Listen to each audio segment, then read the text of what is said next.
The sun bled down behind the red cliffs, turning the valley into fire and shadow. The wind carried dust and warning through the quiet plains of Cross Bend. A wooden chapel stood alone at the edge of the world, where silence felt like prayer and the sky stretched forever. Inside that small chapel, a girl knelt before the altar, her fingers clasped tight around a worn wooden cross. Her father had left that morning to tend to the sick in town, leaving her behind with one instruction: lock the doors by sundown. He had said there were whispers of trouble. 4 men were riding south, outlaws, the kind that believed mercy was for fools. As the light faded, the earth began to tremble. She looked up. Through the chapel window she saw them, 4 dark figures on horseback, cresting the hill like a nightmare made real. They rode with the slow confidence of men who feared nothing. Dust rose behind them like smoke. The girl stood still, her heart pounding against her ribs. She whispered a single prayer under her breath, not for safety but for courage. The riders dismounted outside. One of them, taller than the rest, a scar running across his jaw, he spat into the dirt. "This the preacher's place?" he asked. His voice was rough, carrying easily through the wooden walls. No one answered. He knocked once, hard enough to shake the frame. "Open up, little dove. We ain't come to steal your prayers." The girl took a slow breath. Fear told her to hide, but faith told her otherwise. She opened the door just enough to see them. 4 cowboys, broad-shouldered, boots heavy with mud and pride. Their eyes, cold and curious, flicked over her like she was a mystery they'd already solved. "Where's your pa?" the tall one asked. "Not here," she said softly. "Well, now that's a shame," he murmured, tilting his hat back.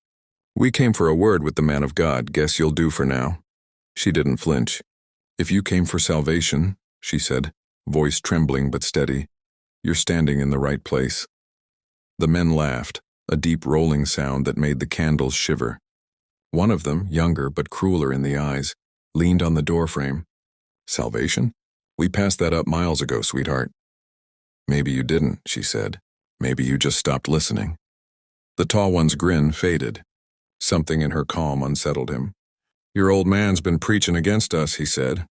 "Talking to the sheriff, telling folks we ain't fit to live among decent men." "That true?"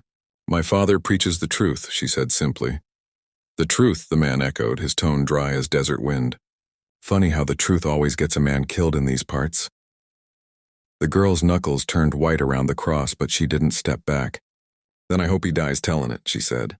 For a long second, none of them spoke. Then the leader chuckled. "You got fire. I'll give you that."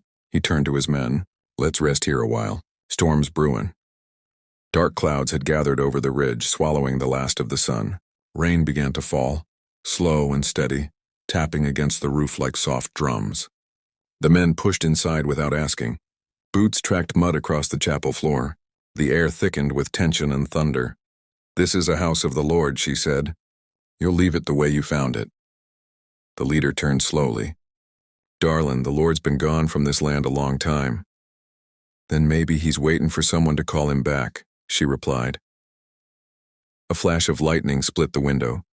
The scar-faced man stared at her for a moment that felt like forever. Something flickered behind his eyes. Not mercy, but memory. "You talk like your old man," he said. "Maybe too much." Then from outside came a sound, hooves fast and close. The men spun toward the door. The preacher was home. His voice carried through the rain. "Girl, are you safe?" The leader smiled darkly. "Looks like the shepherd's come back to his flock."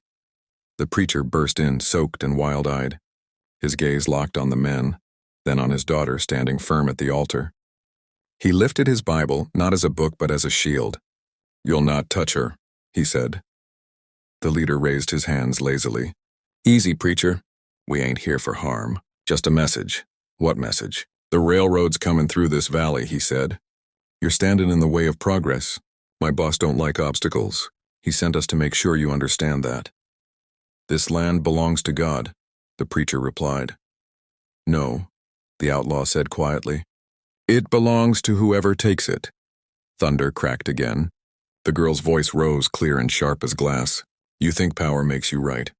But I've seen men like you before. They all fall the same way, from their knees." The room went still. Rain hammered the roof.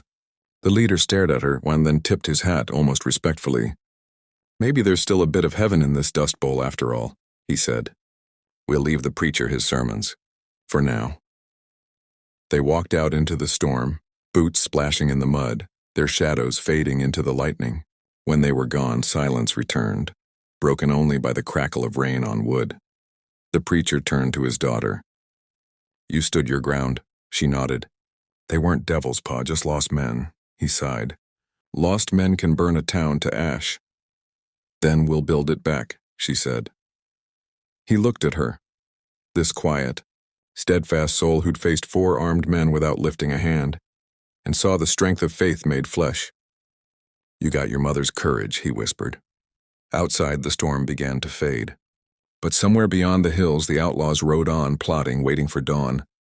The girl looked out the chapel window, the cross still clutched in her hand.